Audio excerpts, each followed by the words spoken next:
শুনতে পাচ্ছ আমাকে?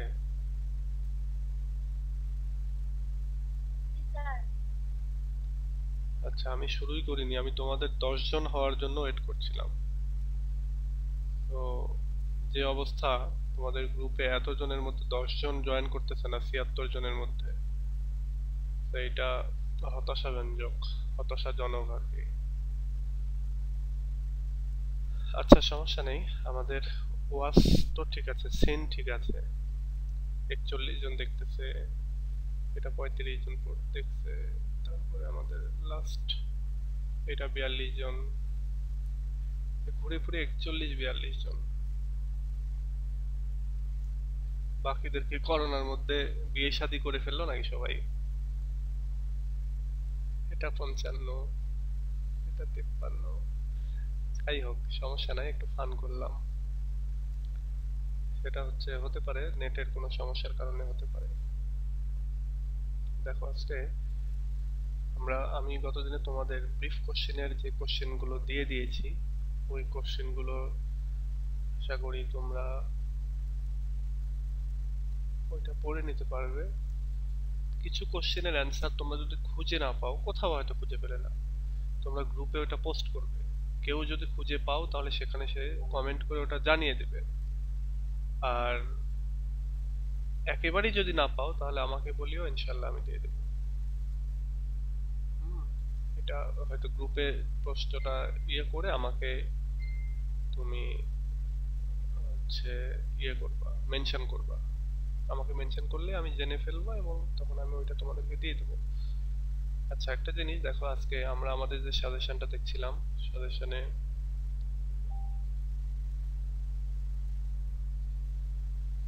সাজেশনে আমরা গেটিসবার্গ অ্যাড্রেসের হিস্টোরিক্যাল ব্যাকগ্রাউন্ড এটা মনে হয় পড়লাম, বা এই দুটো আমি তোমাদেরকে ভিডিও দেখতে বলেছি, ভিডিও দিয়েছি। আজকে আরেকটা, সেটা হচ্ছে যে adolescent love of a young heart, এইটা আমি দেব।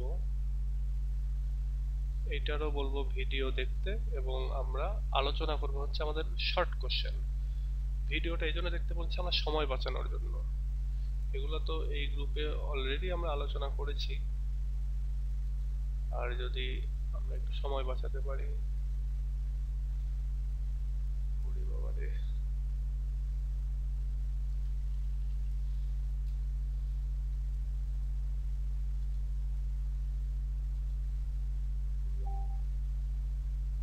আজকে থেকে সেকেন্ড ইয়ারের পরীক্ষার প্রিপারেশন শুরু হবে, তো তো সেই জন্য সেকেন্ড ইয়ারের ব্যাচে অনেকেই 9টা থেকে ক্লাস হবে, যার জন্য খুব তৎপর। ওকে, আমি তোমাদের গ্রাফটা কোথায় দেখাচ্ছিলাম, এটা এখানে সার্চ দিয়ে দেখি।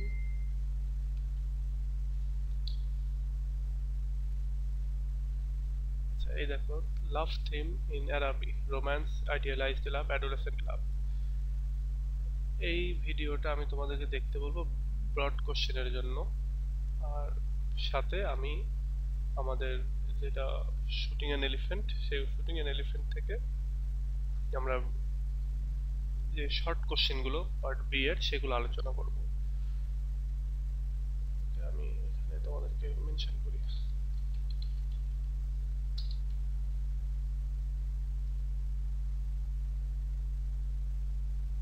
এখানে আমি যে সাজেশনে যে প্রশ্নটা দিয়েছি, এটা ডিরেক্ট এইভাবে নেই, এই যে ডিরেক্ট একেবারে এইভাবে নেই। রোমান্টিক ক্রেভিং বা অ্যাডোলেসেন্ট লাভ, রাইটার কিভাবে দেখিয়েছে, এটা ডিরেক্ট এই প্রশ্নটা এইভাবে নেই। তবে এখানে যে আলোচনাটা করেছি সেই আলোচনার ভিতরে হচ্ছে এখানে আছে, সেই আলোচনাটা আমি এখানে করেছি, তোমরা এখান থেকে এটা দেখে নিতে পারবা। আর ওই দিন ক্লাসে দেখো 3 জন জয়েন করেছিল, এটা সম্ভবত আগের ক্লাস, মেয়ের 21 সালের মে মাসের 24 তারিখে এটা হয়েছিল।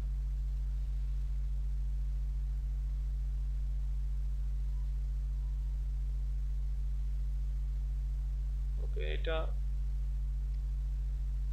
খুব খুবই একটা বোরিং বিষয় যে ঠিক যেই সময়টাতে ক্লাস শুরু করব তার আধা ঘন্টা 1 ঘন্টা আগে সবাই ভর্তি হতে শুরু করে। এইটা আজকেও ওই একই সমস্যা।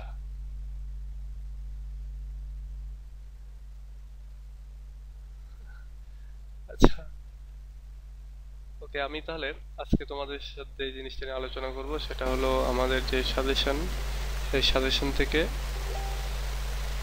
এই কয়েকটা প্রশ্ন।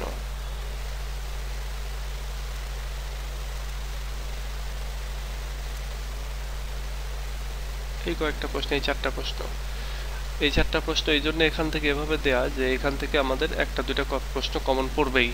সো এই প্রশ্নগুলো তোমাকে একটু সুন্দরভাবে পড়তে হবে। আর তোমরা, এটা আমি আলোচনা করছি, তোমরা শুনতে হবে জাস্ট। তোমরা যদি তোমাদের কাছে বই থাকে সে বইটাও বের করে দেখতে পারো, আর আমার কথাগুলো স্টোরির মতো করে মনে রাখবে। ফ্রি হ্যান্ডে লেখার চেষ্টা করবে। ফ্রি হ্যান্ড বলতে মুখস্থ না, মাথার ভেতরে গল্পটা আছে, গল্পটা লিখে দিলা। তো এইভাবে আর কি। আমি যদি এক কথায় বলি যে what made Orwell shoot the elephant, কোন জিনিসটা জর্জ অরওয়েলকে এলিফ্যান্টকে গুলি করতে বাধ্য করলো? আচ্ছা, তো আমরা যদি এটাকে বলি যে এটা এই প্রশ্ন নিয়ে আলোচনা করি, তাহলে আমরা জানি যে শুটিং অ্যান এলিফ্যান্ট যে স্টোরিটা, এটা এটার মেইন থিম হচ্ছে এগেনিস্ট দ্য ইম্পেরিয়ালিজম এবং কলোনিয়ালিজমের এগেনিস্টের এক মেইন থিম এটা। এবং এখানকার যে প্রধান ক্যারেক্টার, যে ন্যারেটর বা জর্জ অরওয়েল, তিনি নিজেই, তার এটা একটা অটোবায়োগ্রাফিক্যাল রাইটিং, এবং এইখানে তিনি তার লাইফের একটা স্টোরি বর্ণনা করছেন। তিনি বলছেন যে যখন তিনি লোয়ার বার্মা, যে জায়গার নাম হচ্ছে মোলমিন, সেখানে তিনি যখন তার চাকরির প্রয়োজনে পোস্টেড হয়েছিলেন, পোস্টিং সেখানে ছিল, সেই সময়টাতে তিনি ইম্পেরিয়ালিজম বা কলোনিয়ালিজমের একেবারে রিউড যে পিকচার, বাজে যে পিকচার, সেটা তিনি খেয়াল করেছেন। তিনি দেখেছেন যে লোকাল বার্মিজদেরকে একরকম দমন পীড়ন করা হয় তাদেরকে দাবিয়ে রাখার জন্য, এবং এটা বুমেরাং হয়ে আসে। অর্থাৎ বুমেরাং বলতে ইংলিশরা যখন তাদের উপর দমন পীড়ন চালায়, সো তখন লোকাল বার্মিজরাও উল্টো হচ্ছে, একেবারে যে দাঙ্গা বাঁধায় তা ঠিক না, কিন্তু সময় সুযোগ পেলেই, ভয়ে সরাসরি কিছু করে না, কিন্তু সময় সুযোগ পেলেই তারা হচ্ছে ইংলিশদের উপরে বিভিন্ন রকমের হয়তো মানে কি বলে আক্রমণ, সেই আক্রমণটা অনেক সময় ফিজিক্যালিও হয়, অনেক সময় কথার মাধ্যমে হয়, অনেক সময় ঘৃণা প্রকাশের মাধ্যমে হয়, এরকম করে থাকে। তো এইরকম যখন চলতেছে, একদিন হঠাৎ করে এক সকালবেলা এক এলিফ্যান্ট, বন্য হাতি, সে লোকালয়ের মধ্যে ঢুকে পড়লো এবং লোকালয়ের ভেতরে এসে বাড়িঘর ভাঙচুর করতে থাকলো, একজন দুজন মানুষকে কিলো করে ফেললো, হত্যা করে ফেললো। এরপরেই জর্জ অরওয়েল ওই হাতিটাকে হত্যা করার জন্য তিনি একটা রাইফেল হাতে করে নিয়ে বেরিয়ে পড়লেন। তো বেরিয়ে পড়ে একটা সময় যখন বেরিয়ে পড়েছেন, তখন হাতিটাকে খুঁজতে খুঁজতে তিনি একটা মাঠের ভেতরে গিয়ে পেলেন। সেখানে গিয়ে হাতিটা ঘাস বা ধান গাছ যেটাই হোক না কেন তুলে তুলে তার পায়ে ঝেড়ে ঝেড়ে ওগুলো খাচ্ছে। সো এই অবস্থায় হাতিটাকে তিনি গুলি করতে যাবেন, এবং তিনি গুলি করার জন্য চেষ্টা করতেছেন বা গুলি করবেন। তিনি খেয়াল করে দেখেন যে সে যখন হাতিটাকে খুঁজতে খুঁজতে হাতির কাছে এসে পৌঁছেছে, তাকে অনুসরণ করে আরো অনেক অনেক লোক, লোকাল বার্মিজ লোকেরা, তারাও এসেছে। তারা উৎসুক যে এখনই হাতিটাকে গুলি করা হবে, হাতিটা মারা যাবে, হাতিটা কিভাবে মারা যায় এরকম একটা দেখবে। আরেকটা জিনিস সেটা হচ্ছে হাতিটা মারা গেলে হাতিটার মাংসটা তারা কালেক্ট করবে খাওয়ার জন্য। তো এই পারপাস গুলো নিয়ে তারা তাকে, জর্জ অরওয়েলকে বা আমাদের ন্যারেটরকে ফলো করছে। এবার ন্যারেটর ভাবছে যে আচ্ছা, হাতিটা কেন এরকম করছে? হাতিটা মূলত তার যে মাস্ট, অর্থাৎ তার যে প্রজননের যে সময়, সে সময় হওয়ার কারণে সে মূলত এরকম ওয়াইল্ড হয়ে গেছে, এবং একই সঙ্গে তার যে মাহুত, তার যেই যেই মানে হাতির রাখালকে বলা হয় মাহুত। তো এই মাহুত কি করছে, তাকে কন্ট্রোল করতে পারে না। তো এই অবস্থায় সেটা এসে এখানে এইভাবে ধ্বংসযজ্ঞ চালাচ্ছে। তো এই হাতিটার তো একটা দাম আছে। তো এখন এখানে যদি আমি হাতিটাকে মেরে দেই, তাহলে হাতিটা মারা গেল, তারপরে মাহুত হচ্ছে সেও একটা লসের মধ্যে পড়ে গেল। আর আরেকটা জিনিস হচ্ছে যে আমি যদি একটু ওয়েট করি এখানে দাঁড়িয়ে থেকে, তাহলে তো মাহুত একটা সময় এসে তাকে কন্ট্রোল করে ফেলবে। এরকমটা যখন ভাবছেন ঠিক তখনই মানে তিনি তার মনটা সায় দিচ্ছে না যে আচ্ছা ঠিক আছে এই হাতটাকে আমি শুট করবো না, মারবো না। কিন্তু তখন তিনি তার পেছনে আবার তাকিয়ে দেখছেন যে হাজার হাজার মানুষ তাকে ফলো করছে এবং সবাই চাইছে যে হাতিটাকে যেন হত্যা করা হয়।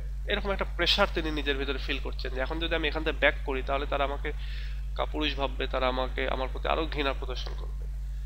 আর এইটা ভেবে আর কি তিনি হাতিটাকে মারতে চাচ্ছেন না, কিন্তু তারপরে আবার আরেকটা ফিলিংস তার ভেতরে কাজ করছে, সেটা হচ্ছে আমি তো ইংলিশ, আমি তো জাতিতে সেরা।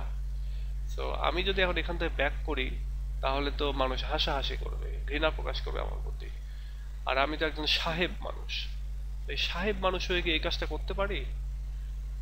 এই যে একটা নিজের ভেতরে একটা মানে গর্বের যে বিষয় যে আমি সাহেব, আমি এখান থেকে ব্যাক করতে পারি না, এরকম একটা অবস্থা থেকে তিনি এবার হাতিটাকে গুলি করলেন এবং পরপর কয়েকটা গুলি করে তিনি হাতিটাকে মেরে ফেললেন। সো এইখানে একটা জিনিস লক্ষণীয়, সেটা হচ্ছে তাহলে এই অরওয়েলকে হাতিটাকে শুট করতে কোন জিনিসটা তাকে বাধ্য করলো? ওই লোকজনের প্রেসার এবং তার যে একটা সাহেবীয় চেতনা যে আমি বিলেতি মানুষ, আমার একটা সাহেব, আমি সাহেব মানুষ, আমি এখন এখান থেকে ফিরে গেলে কেমন হবে। তো এই যে একটা মিথ্যা গর্ব বা মানে ইম্পেরিয়ালিস্টিক একটা অ্যাটিটিউড বা একটা সাহেব মানুষের অ্যাটিটিউড, এই জিনিসটা মূলত তাকে এই হাতিটাকে হত্যা করতে বাধ্য করলো। তিনি করতে চান নাই, কিন্তু তার ওই যে আত্মসম্মান বোধ সেটা এবং একই সঙ্গে এই যে লোকাল মানুষের যে প্রেশার, একটা সাইকোলজিক্যাল প্রেশার, সবাই দেখছে হাতিটাকে শুট করা হবে এখন। তো এই অবস্থায় তিনি আর ঘুরে আসতে পারেননি, লাস্টে গিয়ে তাকে হাতিটাকে হত্যা করতে হয়েছে, শুট করতে হয়েছে। তো এটা হচ্ছে অ্যান্সার যে হোয়াট মেড অরওয়েল, কোন জিনিসটা অরওয়েলকে এই হাতিটাকে শুট করতে বাধ্য করলো বা শুট করতে করালো আর কি। এটার এক কথায় অ্যান্সার হচ্ছে the pressure of the local people who wanted to kill the elephant, as well as George Orwell or the narrator uh, thought that he is a Sahib, so he should kill the elephant because in this situation, from this situation he should not be come back, he should not come back, and if he does it, the local people will hate him more than ever. এই যে এই কথাগুলো তোমাকে just লিখে দিতে হবে, আমি যেগুলো ইংলিশে বললাম এগুলোই। মানে এগুলো যেটা করতে হবে যে স্টোরিটা মাথা থেকে নিজের মতো করে লিখে যেতে হবে। আচ্ছা আমাকে বলো তো একটু, তোমরা কথাটা বুঝতে পারছো? মানে আমি যেটা যেভাবে বর্ণনা করছি এটা তোমাদের মনে হচ্ছে যে এটা উপকারে আসতে পারে এরকমটা? জি স্যার। ওকে, আচ্ছা আমি যেটা আলোচনা করলাম এটা তোমার বইতে এইভাবেই আছে, জাস্ট ওইটাতে ইংলিশ আছে আর আমি বাংলাতে বুঝিয়ে দিলাম। তোমরা এটা এরপর ইংলিশটা পড়লে এটা তোমার স্টোরিটা মাথার মধ্যে থেকে যাবে।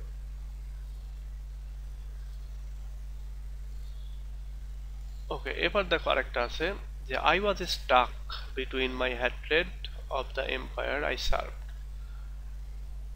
বলছে এখানকার ন্যারেটর যে আমি আটকে গিয়েছিলাম আমার ঘৃণা, মানে যেই ঘৃণা, আমি যেই এম্পায়ার, যে সাম্রাজ্যের হয়ে চাকরি করি, সার্ভ করি, সেই সাম্রাজ্যের প্রতি আমার যে ঘৃণা, সেই ঘৃণার ভেতরে আমি আটকে গিয়েছিলাম। আরেকটা কি, মানে ঘৃণা এবং আরেকটার ভিতরে আটকে গিয়েছিলাম, আরেকটা কি, my race against the evil spirited little beast. এবং আমার যে রাগ ছিল ওই ইভিল স্পিরিটেড লিটল বিস্ট বলতে ওই লোকাল পিপুলদের প্রতি, যারা সুযোগ পেলেই তাকে মানে অপমান করত, তাকে যেমন ফুটবল খেলায় তাকে পা মেরে ফেলে দিচ্ছে, তারপরে তাকে মানে এক কথায় যে দূর থেকে আর কি বা কাছে গিয়ে একটু টুকটাক এটা বোঝানো যে আমি তোমাকে ঘৃণা করি বা আমরা তোমাকে ঘৃণা করি, কিন্তু আবার বড় করে যে কোনো হামলা করছে তা কিন্তু না, ওটা করলে তো গুলি করে মেরে ফেলবে, তো ওটারও ভয় আছে। তো এখন এমনও হতে পারে তোমাদের পরীক্ষায় হয়তো এই লাইনটা তুলে দিয়ে বললো যে এই লাইনটা এক্সপ্লেইন করো, তখন এইটা হচ্ছে এইভাবে লাইন তুলে দেওয়া মানে হচ্ছে ব্যাখ্যা এসে গেল। তখন এইভাবে বলতে হবে যে দিস লাইন অথবা দিস ইম্পর্টেন্ট অথবা crucial comment has been taken from the great autobiographical writing Shooting an Elephant written by Orwell। এভাবে আমরা বলতে পারি। এরপরে এখানে প্রসঙ্গর হিসেবে কনটেক্সট হিসেবে আমরা এভাবে বলতে পারি যে এখানে রাইটার তিনি তার যে সাইকোলজিক্যাল একটা বিষয় মানে এফেক্ট সেটা তিনি প্রকাশ করেছেন এবং তিনি এখানে বলছেন যে তিনি যেই এম্পায়ারের হিসেবে চাকরি করেন মানে এম্পায়ারের অধীনে চাকরি করেন, সাম্রাজ্যের অধীনে চাকরি করেন, সেটার প্রতিও তার ঘৃণা রয়েছে এবং একই সঙ্গে তার রাগও রয়েছে লোকাল পিপুলদের প্রতি, কারণ তারা প্রায়ই তার সাথে খারাপ ব্যবহার করতো। তো এইরকম একটা দোটানার বা ডিলেমা, মেন্টাল ডিলেমা, এই মেন্টাল ডিলেমা প্রকাশ করেছেন। তাহলে এখানে আমরা এভাবে বলতে পারি this line have been taken from the great short story autobiographical writing Shooting an Elephant by George Orwell। এরপরে বলতে পারি in this line the narrator has expressed his mental dilemma। এটুকু আমরা বলে দিতে পারি তার যে একটা মেন্টাল ডিলেমা, সেই মেন্টাল ডিলেমা বলতে হচ্ছে উভয় সংকট, তিনি কি করবেন, এদিকে যাবেন না ওদিকে যাবেন। আচ্ছা, এবার আমরা এক্সপ্লেইন করি এই লাইনটা যদি এক্সপ্লেইন করতে যাই তাহলে আমরা দেখতে পাবো যে দ্য রাইটার, এখানকার যে রাইটার জর্জ অরওয়েল, তিনি একটা মেন্টাল ডিলেমাতে ভুগছেন। তিনি একই সঙ্গে যে সাম্রাজ্যের হয়ে এম্পায়ারের অধীনে চাকরি করেন সেটাকে তিনি ঘৃণা করেন, আবার একই সঙ্গে আচ্ছা এটাকে তিনি কেন ঘৃণা করেন, কারণ হচ্ছে এই এম্পিরিয়ালিজমের বা এই কলোনিয়ালিজমের যে শাসন ব্যবস্থা, সেই শাসন ব্যবস্থাতে যে কোনো জায়গায় ইনভেড করে আগ্রাসন করে সেই জায়গাটার লোকাল মানুষদেরকে দমন পীড়নের মাধ্যমে তাদেরকে নিজের বশে নিয়ে এসে রাখা এবং তাদেরকে শোষণ নিপীড়ন করা। তো এই জন্য সচেতন ন্যারেটর এই অরওয়েল তিনি এটাকে ঘৃণা করেন, এই শাসন ব্যবস্থাকে। তো তার এটার প্রতি একটা ঘৃণা রয়েছে। একই সঙ্গে তিনি যখন এই যে এম্পায়ারের অধীনে যখন তিনি চাকরি করছেন তখন সেই এম্পায়ারের স্বার্থ সিদ্ধির জন্য তাকে লোকাল মানুষদেরকে দমন পীড়নে করে রাখতে হয়। সো এটার পরে লোকাল মানুষগুলোও তাদেরকে ঘৃণা করে এবং সুযোগ পেলেই তাদেরকে, অর্থাৎ এই যে ইংলিশদেরকে সুযোগ পেলেই তারা হিট করে। সেটা হতে পারে সরাসরি গায়ে হাত দিয়ে হিট, অথবা কৌশলে হিট, অথবা কথার মাধ্যমে তাদেরকে অপমান করে। তো এটা দিয়েও রাইটারের একটা প্রচন্ড রাগ তাদের উপরে, যে যদি পারতাম তাহলে গুলি করে মারতাম, এরকম একটা ভাব আর পারলে মারে। কিন্তু ওই যে রাইটারের তো একটা, রাইটার হচ্ছে সচেতন লোক, তিনি বিবেকবান লোক। তো তিনি একদিকে চিন্তা করছেন যে এই ইম্পেরিয়ালিজম যেটা সাম্রাজ্যবাদী এবং কলোনিয়াল যে রুল শাসন ব্যবস্থা, এটা দুইটা দিক আছে। এটা একই সঙ্গে তুমি যখন শাসন ব্যবস্থার প্রয়োগ করবা তখন তোমার উপরেও তার কিছু ব্যাড ইফেক্ট এসে পড়বে।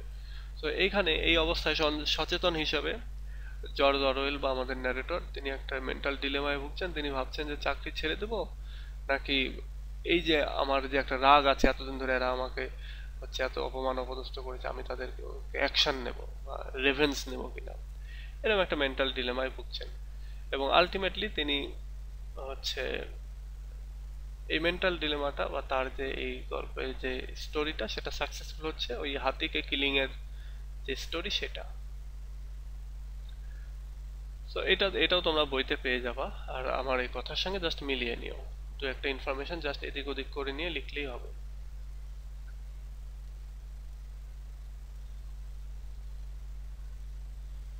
ওকে, এরপরে দেখো আরেকটা, এটা হচ্ছে what does the elephant signify in shooting an elephant. Shooting an elephant এটা কোন জিনিসটাকে সিগনিফাই করছে, মানে এটা কোন জিনিসটাকে সিম্বলাইজ করছে, কিসের সিম্বল এই শুটিং অ্যান এলিফ্যান্ট। সো এখানে তো তিনি মানে এটা যদিও হতে পারে সত্যি কাহিনী, কারণ এটা অটোবায়োগ্রাফিক্যাল রাইটিং, সত্যি কাহিনীটাকে তিনি এমন ভাবে উপস্থাপন করছেন এখানে যেন এখানে তার যে ঘটনা সেই ঘটনার সাথে খুব সুন্দরভাবে মিলে যাচ্ছে। কিভাবে দেখো, আমরা এবার এটা এক্সপ্লেইন করি। হাতি হচ্ছে প্রাণীদের মধ্যে অনেক বড় একটা প্রাণী এবং সেই প্রাণীটাকে মূলত এখানে সিগনিফাই করছে হাতিটা, সেটা হচ্ছে ইম্পেরিয়ালিজম বা এম্পায়ারের যে সিস্টেমটা, সেই সিস্টেমটাকে। হাতি একটা বড় প্রাণী এবং একই সঙ্গে ব্রিটিশদের যে এম্পায়ার সাম্রাজ্য সেটাও বিশাল ছিল। বলা হতো যে ব্রিটিশ সাম্রাজ্য ওখানে সূর্য ডোবে না, এটার কারণ হচ্ছে একই সঙ্গে এইদিকে ছিল আবার ওইদিকে ধরো তোমার কি বলে এটা আমেরিকাও ছিল ব্রিটিশদের অধীনে। তোমরা জানো যে 1757 সালে ভারতীয় উপমহাদেশ পলাশী যুদ্ধের পরে ইংরেজদের অধীনে যায় এবং 1776 সালে আমেরিকা স্বাধীনতা লাভ করে। তার মানে একই সময়ে এই 1757 থেকে 1776 এই 20 বছরের মধ্যে আমরা দেখতে পাই যে আমেরিকাও এদের অধীনে ছিল, ইংরেজদের অধীনে, আবার আমাদের বাংলাদেশ বা ভারতীয় উপমহাদেশে এদের অধীনে ছিল। তার মানে একেবারে এখানেও যখন দিন ওখানে তখন রাত, আবার ওখানে যখন রাত এখানে তখন দিন। তার মানে কি ব্রিটিশ সাম্রাজ্যে ওখানে সূর্য ডোবে না, ব্যাপারটা কিন্তু সত্য। তো আমরা এবার এখানে যেটা এইখানে আমরা যেটা বুঝবো যে এই কবিতায়, সরি এই শর্ট স্টোরিতে এলিফ্যান্ট সিগনিফাই করছে মূলত ব্রিটিশ এম্পায়ারকে। এখানে ব্রিটিশ এম্পায়ার দিয়ে বড় একটা, যেহেতু ব্রিটিশ এম্পায়ার অনেক বড়, সেজন্য এখানে বিগ এলিফ্যান্টটাই মূলত এখানে খুব ভালোভাবে এখানে ফিট করছে এই যে এক্সাম্পল হিসাবে। এবং এখানে আমরা দেখতে পাই যে আমাদের যে রাইটার অরওয়েল, তিনি এই একই সঙ্গে এই লোকাল পিপুলদেরকেও তিনি ঘৃণা করেন, আবার যে ইয়েটা যে সাম্রাজ্যের অধীনে তিনি চাকরি করেন বা যে সাম্রাজ্যবাদ, সেটাকেও তিনি ঘৃণা করেন। এবং ঘৃণা করার মানেটা কি? ঘৃণা করাটা হচ্ছে যে তোমার ধরো সেই যাকে তুমি ঘৃণা করছো তার প্রতি তোমার রাগ বা তোমার একটা ইয়ে থাকে যে ইচ্ছা করলে এদেরকে যদি আমি ছেড়ে চলে যেতে পারতাম, অথবা এদের যদি আমি একটা বিনাশ সাধন করতে পারতাম, একে যদি হত্যা করতে পারতাম, এরকম একটা বিষয়।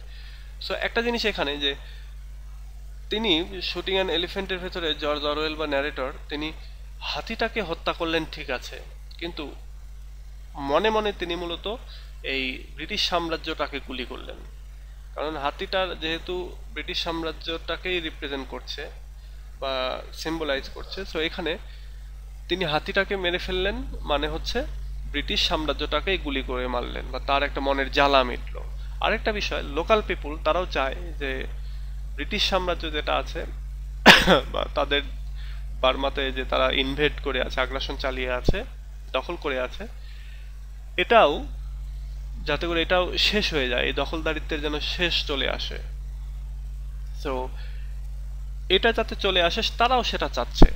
এবং তারা এখানেও দেখো এই এলিফ্যান্টের মাধ্যমে তাদের এটাও হচ্ছে খুব ভালোভাবে চিত্রায়িত হচ্ছে, তারা সবাই মিলে একটা প্রেসার ক্রিয়েট করতেছে, সাইকোলজিক্যাল প্রেসার, এবং সেই প্রেসারের মাধ্যমে তারাও আর কি তারাও মনে প্রাণে চাচ্ছে যে এই এলিফ্যান্টটা বা ব্রিটিশ এম্পায়ারটা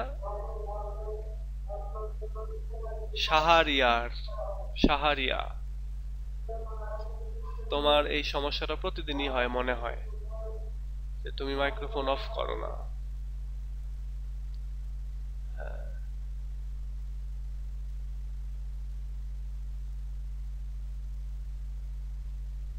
ছিলাম আমি।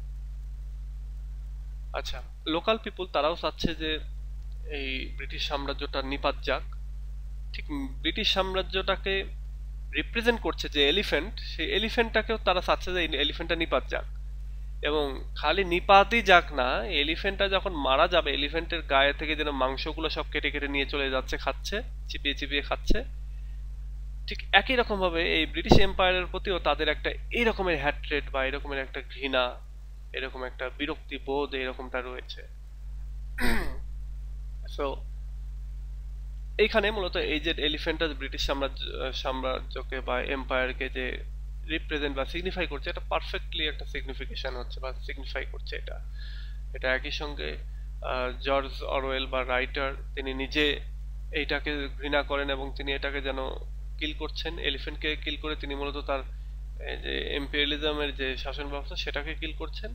সাধারণ জনগণ তারা চাচ্ছে ইম্পেরিয়ালিজমটা নিপাত যাক, এবং হাতিটা যখন নিপাত যাচ্ছে বা মারা যাচ্ছে, তখন তাদের মধ্যে ওই স্যাটিসফ্যাকশনটা কাজ করছে যে একটা সাম্রাজ্যবাদী একটা শাসন ব্যবস্থা নিপাত যাচ্ছে, এরকম।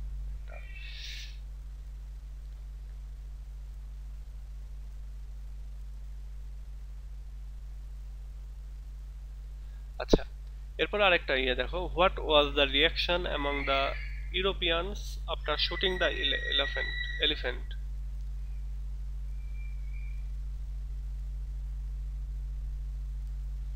আচ্ছা, শুটিং অ্যান এলিফ্যান্টের ভেতরে আমরা টোটাল স্টোরিটা যদি দেখি, তাহলে আমরা দেখব যে শুটিং অ্যান এলিফ্যান্টের ভেতরে একটা এলিফ্যান্ট, সে ওয়াইল্ড হয়ে গেছে প্রচন্ড, এবং সে বাড়িঘর, তারপরে গাছপালা, ফসল এগুলো নষ্ট করছে।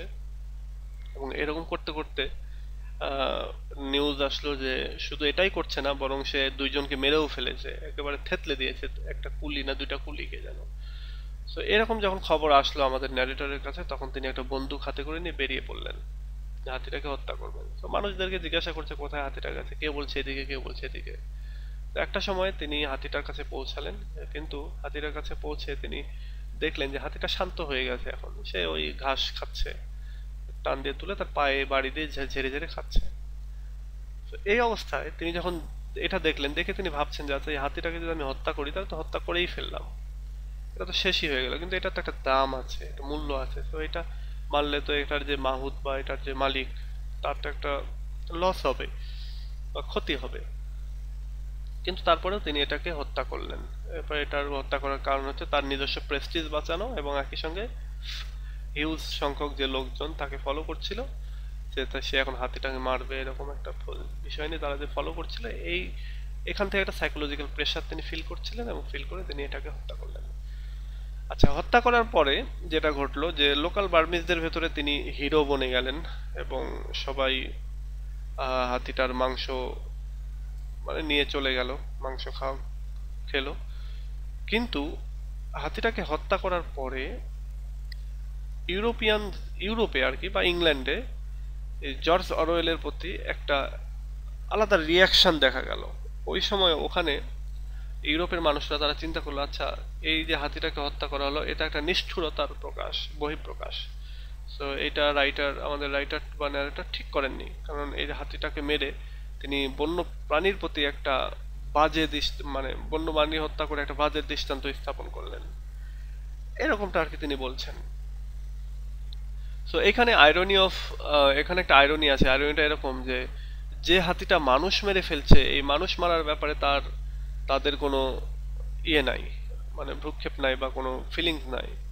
আর বারবার মানুষ মারছে, তাদের ফিলিংস নাই। কিন্তু হাতিটাকে হত্যা করা হয়েছে এইগুলো কারণে, সে যেহেতু ধ্বংসযজ্ঞ চালাচ্ছে, ক্ষতি করছে, এবার হাতি হত্যা করাকে তারা বলছে যে এটা হচ্ছে আহ মানে বন্য প্রাণীর প্রতি যে ভালোবাসা, সে ভালোবাসাটা দেখায়নি আমাদের ন্যারেটর, এবং সে এটা বন্য প্রাণীর যে বিরোধী যে কর্মকাণ্ড সেটা সে চালালো, এটা আর কি বলছেন। সো এই হচ্ছে আমাদের এইটার আলোচনা। তাহলে আমরা এখান থেকে এই চারটা আলোচনা করলাম। তোমাদের এই চারটা সম্পর্কে তোমাদের কোনো কথা থাকলে একটু বলো আমাকে। আচ্ছা, আমি এইটাই এখন থেকে তোমাদেরকে যেটা করব যে ব্রড কোশ্চেন গুলো ওইভাবে ভিডিওটা দিব, আর এই পার্ট বি এর যে প্রশ্নগুলো এগুলো নিয়ে আলোচনা করব। সো এটা আজকে এই চারটা আলোচনা করলাম, এর ওপর থেকে আমি এই দুই তিনটা আলোচনা করি, এবং তারপর থেকে আমরা নিচের দিকে যাব। এগুলো আমি একটু একটু করে আলোচনা করেছি, তারপর আমি একটু আরেকবার তোমাদেরকে স্মরণ করিয়ে দিই। সেটা হলো write a note on Bacon's aphoristic style. Aphoristic মানে হচ্ছে বাণী দেয়া, অর্থাৎ আমরা বলি না যে মানে প্রখ্যাত বা বিভিন্ন কোটেশন, সেটাই হচ্ছে বাণী। আর রাইটাররা যা লিখেন সেটাই হচ্ছে তাদের বাণী। সো এখানে ফ্রান্সিস বেকন তার রাইটিং এর ভেতরে তিনি অ্যাফোরিস্টিক স্টাইল ইউজ করেছেন। তার মানে তিনি তার প্রতিটা লেখাতেই মোটামুটি এক এক ধরনের বাণী দিয়েছেন তিনি, এবং সেই বাণীগুলো যেমন আমরা যদি খেয়াল করি, তিনি বাণী দিচ্ছেন রিডিং এর ব্যাপারে, স্টাডির ব্যাপারে, যে তিনি বলছেন যে reading make the full man, conference A ready man, and writing N exact man. So এটা একটা বাণী দেওয়া হলো। তারপর এরকম বাণী তিনি আরো দিচ্ছেন, অর্থাৎ অ্যাফোরিস্টিক স্টাইলে তিনি আরো যে বাণীগুলো দিচ্ছেন তার ভেতরে যেটা রয়েছে, যেমন তিনি বলছেন যে studies serve for delight, for ornament and for ability. এগুলো হচ্ছে বাণী দেয়া, মানে তিনি যেন আমাদেরকে শেখাচ্ছেন, এরকম একটা বিষয়। এরপরে তিনি আরো বাণী দিচ্ছেন যে তিনি বলছেন আর কি যে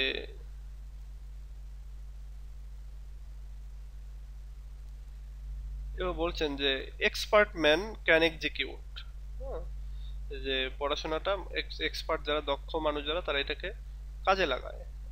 and perhaps just the particulars, এবং কিছু লোক আছে যারা এগুলো মানে খুব অল্পই বোঝে। এরকম ভাবে অনেক কথা, অনেক সেন্টেন্স এখানে, যেমন এখানে তিনি বলছেন যে স্টাডি সম্পর্কে, যে ক্রাফটি ম্যান কন্টেম্পস স্টাডিজ, মানে কিছু লোক আছে চালাক চতুর ধূর্ত যারা, তারা হচ্ছে পড়াশোনাকে মানে দোষ দেয়। সিম্পল ম্যান যারা রয়েছে তারা পড়াশোনাটাকে অ্যাডমায়ার করে, প্রশংসা করে। অ্যান্ড ওয়াইজ ম্যান যারা রয়েছে তারা পড়াশোনাটাকে কাজে লাগায়, ইউজ করে। আচ্ছা, এটা এটা বলছেন। এরপরে আরো রয়েছে, যেমন তিনি বলছেন যে some books are to be tested, কিছু বই আছে যেগুলোকে টেস্ট করতে হবে, কিছু আছে যেগুলো হচ্ছে তোমার সোয়ালো বা গলৎকরণ করতে হবে, মুখস্থ করে নিতে হবে, খেয়ে নিতে হবে। কিছু আছে ছ্যাবড়া ছ্যাবড়া করে পড়তে হবে, অর্থাৎ অল্প অল্প করে পড়লা বা অত গুরুত্ব দিলা না এরকম। আর কিছু আছে একেবারে পড়ে হজম করে ফেলতে হবে। সো এরকম তিনি এই কথাগুলো বলছেন। কিছু তিনি আরো বলছেন যে কিছু বই আছে যেগুলো পার্টলি পড়তে হবে, যেটা আমি বললাম আর কি। এরপর তিনি আবার বলছেন যে মানে এই রকমের যখন অ্যাফোরিস্টিক স্টাইল সম্পর্কে তোমরা লিখতে যাবা, অ্যাফোরিস্টিক আলোচনা করতে যাবা, তখন অ্যাফোরিস্টিক স্টাইল মানে কি এটা তোমরা বলবা, এবং তারপরে বেকনের হচ্ছে কয়েকটা লাইন তুলে দিবা, মানে কোটেশন আকারে তুলে দিবা, তাহলেই হয়ে যাবে। যদিও এটা শর্ট কোশ্চেন, এখানে ওই রকম ভাবে কোটেশন দেওয়া লাগবে না, কিন্তু এই প্রশ্নটা লিখতে গেলে কোটেশন এর মতো করে দিতে হবে, যাতে মানে যাতে ওই লাইনগুলোতে আছে এই বাণীগুলো, সেগুলো তোমাদেরকে বোঝাতে হবে। অ্যাফোরিস্টিক স্টাইল মানে হচ্ছে এখানে তিনি ইউজ করেছেন অনেক অনেক স্পিচ ইউজ করেছেন, বাণী ইউজ করেছেন এভাবে। যেমন তিনি এখানে আরেকটা বলেছেন যে histories make wise man, poet witty man, এবং ম্যাথমেটিক্স শাটেল করে মানুষকে, ন্যাচারাল ফিলোসফি মানুষকে ডিপ, মোরাল গ্রেভ এবং লজিক, এবং রেটোরিক মানুষকে কন্টেন্ট করে। তো এই যে এগুলো হচ্ছে অ্যাফোরিস্টিক স্টাইল, এগুলো বানিয়ে দিয়েছেন। আচ্ছা, আমাদের ক্লাসটা এখন কেটে যাবে, তোমরা আরেকবার জয়েন। আচ্ছা, আমি আর 10 মিনিট ক্লাস নেব 55-তে, তোমাদেরকে ছেড়ে দেবো 8:55, কারণ আজকে সেকেন্ড ইয়ারের এক্সাম প্রিপারেশনের প্রথম ক্লাস হবে, তো তাই একটু ওদেরকে আগে থেকে লিঙ্কগুলো দিতে হবে সেজন্য।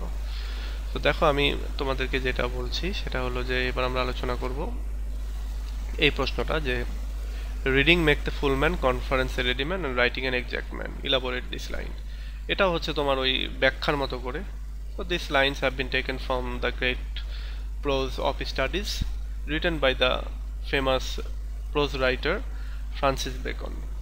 Here the writer has vividly presented the uh, presented the activities of study, পড়াশোনার অ্যাক্টিভিটিজ আর কি, বা পড়াশোনা আমাদেরকে কি করে সেই জিনিসটা তিনি এখানে আলোচনা করেছেন।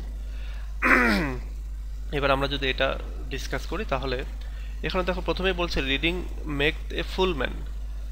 এটা আসলেই সত্য যে রিডিং একটা মানুষকে পরিপূর্ণ করে। তুমি যদি একটু খেয়াল করে দেখো যে ওই সমস্ত মানুষ যারা পড়াশোনা করেনি তারা কিন্তু পরিপূর্ণ না, তাদের ভেতরে ইনফরমেশন নেই, তাদের মধ্যে ডেটা নেই, তারা অনেক জিনিস বোঝে না, অনেক জিনিস জানে না। কিন্তু এমন একটা লোক যে হয়তো পড়াশোনা জানে, বা হাই স্কুল ডিগ্রি বা কলেজ ডিগ্রি বা ইউনিভার্সিটি ডিগ্রি নাই, কিন্তু সে প্রচুর পত্রিকা পড়ে বা প্রচুর বই পড়ে, তাহলে দেখবা তার সাথে গিয়ে তুমি কথা বলে পেরে উঠছো না, বা সে অনেক লজিক জানে, সব কিছুই জানে। সো এই জন্য বলা হচ্ছে যে রিডিং একটা মানুষকে ফুল করে। এরপর বলা হচ্ছে কনফারেন্সে রেডিম্যান। কনফারেন্স বলতে তুমি যত মানুষের মধ্যে গিয়ে বক্তৃতা দিবা, তুমি প্রেজেন্টেশন দিবা, ততই তুমি সবসময় রেডি থাকতে পারবা। রেডি থাকতে এরকম যে তোমার পড়াশোনার মাধ্যমে তুমি যে অর্জিত জ্ঞানটা অর্জন করেছো, যে ইনফরমেশনগুলো, যে ডেটাগুলি তোমার মধ্যে আছে, তুমি কনফারেন্স বেশি বেশি করার কারণে, ডিসকাশন বা মানুষের কাছে প্রেজেন্ট করার কারণে তোমার এই জিনিসগুলো বারবার চর্চা হবে, এবং তুমি যেখানেই যাবে সেখানে গিয়ে 1-2 ঘন্টা তুমি বক্তৃতা দিয়ে দিতে ফেলবা। এই ক্যাটাগরির মধ্যে পড়ে হচ্ছে আমাদের যে রাজনীতিবিদ, তারা রাজনীতিবিদরা যেখানেই যাও না কেন, ঘুম থেকে উঠে আসুক আর যেভাবে আসুক না, একটা মাইক্রোফোন ধরাই দিবা, দেখবা 2 ঘন্টা নাই, মানে সে বক্তৃতা দিয়ে একেবারে ভাসিয়ে ফেলেছে। তো এইটা হচ্ছে ওই যে প্রথম দিনে হবে না, বাট দ্বিতীয়, তৃতীয়, চতুর্থ, দশম দিন, পঞ্চম, 15তম দিন, এইভাবে করতে করতে দেখা যাবে একটা সময় তারা প্রচুর বক্তৃতা দিতে পারে। তো এটাই বলা হচ্ছে কনফারেন্স মানুষকে রেডি করে। এবার আছে যে রাইটিং অ্যান এক্সাক্ট ম্যান। ব্যাপারটা এরকম যে এমন লোক আছে যারা পড়াশোনা হচ্ছে পারে, পড়তে পারে। যেমন আমরা আমরা কি পারি, আমরা হচ্ছে আরবি পড়তে পারি, কিন্তু আমরা অনেকেই কিন্তু কোরআন পড়তে পারি, বাট অনেকেই কিন্তু আমরা লিখতে পারি না। আবার সো এই দিক দিয়ে বলা হচ্ছে যে খালি রিডিং পারলেই হবে না, এটা লিখতেও পারতে হবে। একটা ব্যক্তি, যে ব্যক্তিটা লিখতে পারে, ধরো তোমাকে পরীক্ষাগুলো কেন রিটেন হয়, পরীক্ষাগুলো রিটেন হওয়ার কারণ হচ্ছে তুমি যদি লিখতে পারো দ্যাট মিন্স তুমি পড়েছো, ইনফরমেশন তোমার ভিতরে আছে। সো ইনফরমেশন তোমার ভিতরে আছে, এটা তুমি জানাবা কিভাবে? এটা এটা হচ্ছে লিখনির মাধ্যমে। সো এই রাইটিংটা একটা মানুষকে এক্সাক্ট করে, একেবারে পরিপূর্ণ করে, মানে ফুল ঠিক না, ফুলের চেয়েও বেশি কিছু করে। এমনও অনেক মানুষ আছে পড়তে পারে বাট লিখতে পারে না, কিন্তু যে লিখতে পারে তাই পড়তেও পারে, আবার সে বক্তৃতাও দিতে পারবে। হ্যাঁ, বক্তৃতা দিতে পারবে ব্যাপারটা এরকম না, প্রেজেন্টেশন দিতে পারবে, যে নিজে নিজে লিখতে পারে, অন্যের লেখা কপি করে না। আমরা যেভাবে আর কি প্রশ্ন মুখস্থ করে গিয়ে বলতে লাগাই দিলে থতমত খাবো, এই বিষয়টা এরকম না। ধরো যে লোকটা লিখতে পারে, নিজের মাথা থেকে ফ্রি হ্যান্ডে লিখতে পারে, যে ফ্রি হ্যান্ডে লিখতে পারে তার মানে সে ফ্রি চিন্তাও করতে পারে, এবং চিন্তা করতে পারলে সেই লোকটা হচ্ছে এক্সাক্ট মানুষ। সো এটা হচ্ছে একটা আলোচনা যে reading make the full man. Reading মানুষকে পরিপূর্ণ করে, কনফারেন্স মানুষকে রেডি রাখে, সে যে কোনো জায়গায় গিয়েই কনফারেন্স বা কথা বলতে পারে 2-4 ঘন্টা। আর রাইটিং একটা মানুষকে পরিপূর্ণতা দান করে, এবং এর কারণ হচ্ছে যে লিখতে পারে, সে লেখাটা তো সেই ডাটাটা তার মাথায় আছে, সেজন্য তো লিখছে। অন্য কোথাও তো তোর মুখস্থ লিখছে না। মানে এখানে কিন্তু মুখস্থ লেখার কথা বলা হয়নি। রাইটিং এন্ড এক্সাক্টমেন্ট বলতে আমরা যে বলতে পারি যে মুখস্থ লেখা, মুখস্থ না, এখানে যে লোকটা লিখতে পারে। ধরো যারা এই যে পত্রিকায় কলাম লিখে, তোমরা কলামের অংশ পড়ো কিনা, যারা পত্রিকায় কলাম লিখে, সম্পাদকীয় লিখে, তারা কিন্তু এই হচ্ছে প্রচুর পড়াশোনা করে। সো এটা কলাম লিখতে পারবা তুমি তখনই যখন তুমি প্রচুর পড়াশোনা করবা। প্রচুর পড়াশোনা ছাড়া কলাম লেখা যায় না।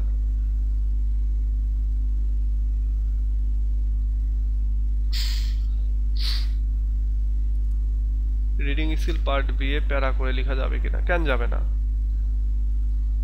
প্যারা করে লেখা যাবে,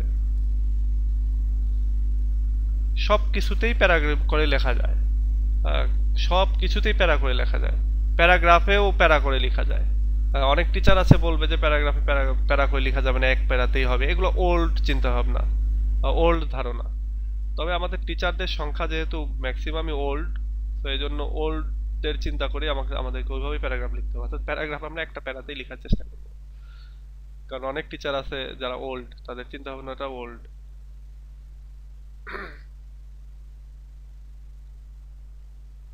আচ্ছা, ওকে,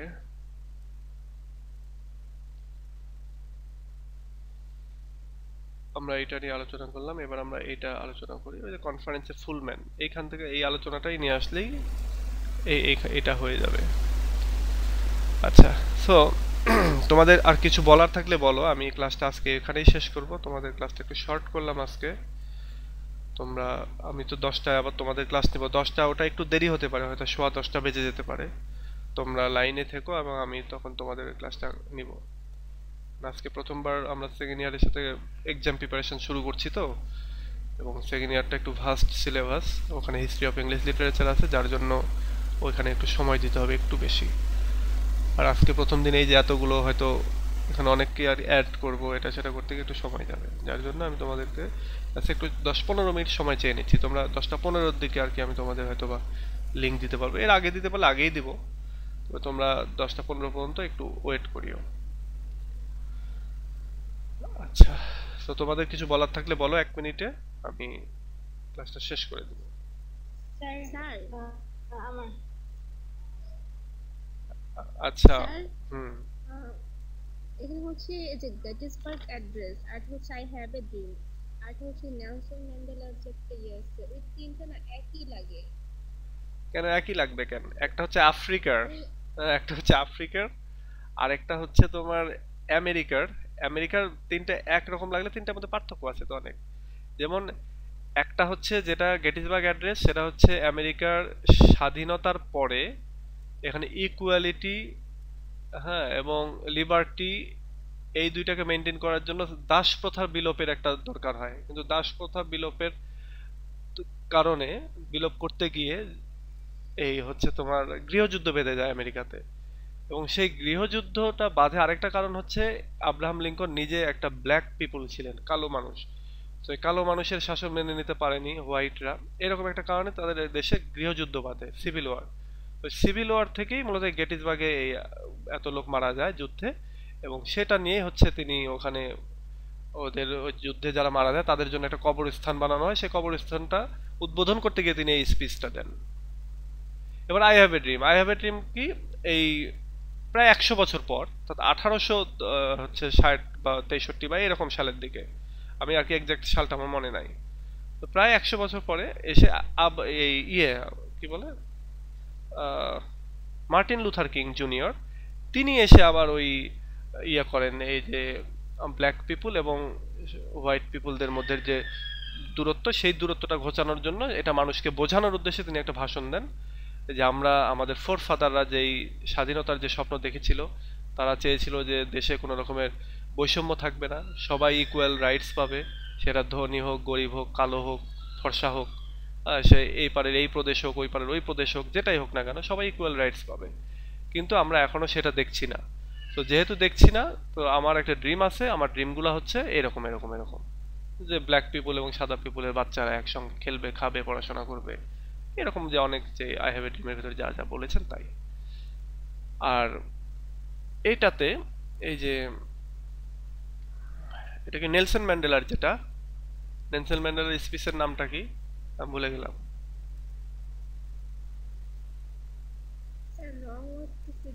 আচ্ছা, লং ওয়াক টু ফ্রিডম, এটার বইয়ের নাম, এবং সেই বই থেকে স্পিচটা কালেক্ট করে এটা দেয়া। সো এই বইটাতে তিনি, তোমরা জানো যে হয়তো জানো কিনা, নেলসন ম্যান্ডেলা তিনি ২৭ বছর প্রায় জেলে ছিলেন, এবং ২৭ বছর পরে তাকে জেল থেকে উদ্ধার করে, মানে তাকে বের করে, তাকে তার যে বিদ্রোহী যে গ্রুপ বা দল, তারা দেশের আর কি শাসনভার নেয় এবং তাকে প্রেসিডেন্ট করে। সো এই যে তার জেলে যাওয়া থেকে জেলের প্রতিটা সময়ের যে কাহিনী, বা জেলের ভেতরে থাকা অবস্থা, এবং বাহিরে জেল থেকে বের হওয়ার পরে তার যে অবস্থা, সেটা তিনি তার এই অটোবায়োগ্রাফিক্যাল রাইটিং এর ভেতরে তিনি এটা উপস্থাপন করেন।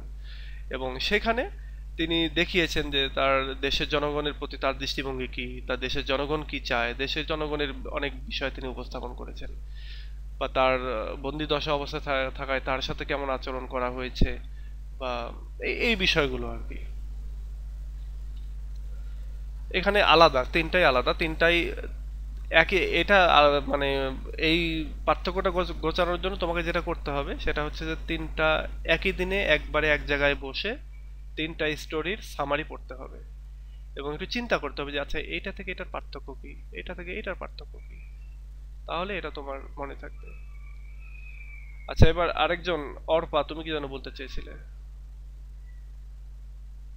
স্যার, আমি বলতে চাইছিলাম যে এই যে প্রজেক্ট ক্ষেত্রে আমরা প্রিপারেশন কিভাবে হাইলাইট করব। আপনি তো বলেছেন যে প্রত্যেক ক্ষেত্রে আমরা এক ইঞ্চি করে গেট ইউজ করে কিংবা যেরকমই হোক গেট ইউজ করে আমরা ওটাকে হাইলাইট করতে পারবো, কিন্তু প্রজেক্ট ক্ষেত্রে যে কোটেশনটা দিব এটা কিভাবে ওই একইভাবে ওখানে ওরকম উপরে নিচে ফাঁকা দিয়ে, যেমন এই যে এই লাইনটা, এই লাইনটা একটা কোটেশন। তোমরা যে কোটেশন মানে কি, কোটেশনের একটা মার্ক আছে, যেমন এই চিহ্নটা দিতেই হবে, এই চিহ্নটা না দিলে এটা হবে না, কিন্তু তোমাদের মার্কস পাবে না। এই যে কোটেশন মার্ক, এই কোটেশন মার্ক দুই পাশে ডাবল কমা এটা দিতে হবে, এরকম করে দিলে, এবং উপরে তুমি ১ ইঞ্চি ফাঁকা দিলে, নিচে ১ ইঞ্চি ফাঁকা দিলে, তাহলেই হয়ে গেল। এই যে লাইনটা তুলে দিয়েছে না এখানে, এভাবে তুলে দিতে হবে। হ্যাঁ, এটা কবিতার মতো হয়তো বা করে নাই, কিন্তু যেভাবে থাকবে বইতে সেভাবেই তোমাকে উল্লেখ এভাবে দিতে হবে। কবিতাতে যেন পর পর পর পর করে লাইন, হয়তো ২টা ৩টা লাইন তুলে দিলা, এই প্রজের ক্ষেত্রে এইভাবে এইরকম ভাবে লম্বা করে লাইন তখন তুলে দিতে হবে, তখন আর ওইভাবে কবিতার মতো করে যে কেটে কেটে ছোট ছোট করে লাইন করবে এরকম সুযোগ নাই। এইভাবেই, এই যে এখানে, এই দেখো এখানে আছে না, এইভাবে উপস্থাপন করতে হবে, এটাই কোটেশন। আচ্ছা, ঠিক আছে, আমি তোমাদেরকে ধন্যবাদ জানাচ্ছি, তোমরা 10 জন জয়েন করেছিলা। আর আমরা নেক্সট ক্লাস আবার 10:15টার দিকে শুরু করবো, আমি এর আগে চেষ্টা করব শেষ করে দিতে ওদের, তবে যদি না হয় 10:15টা ইনশাল্লাহ 10:15টার সময় অবশ্যই করব। তো তোমরা সবাই ভালো থেকো, আর যারা পোয়েট্রি করবা তারা ওই পর্যন্ত একটু ওয়েট করিও। ঠিক আছে, ভালো থেকো, আল্লাহ হাফেজ।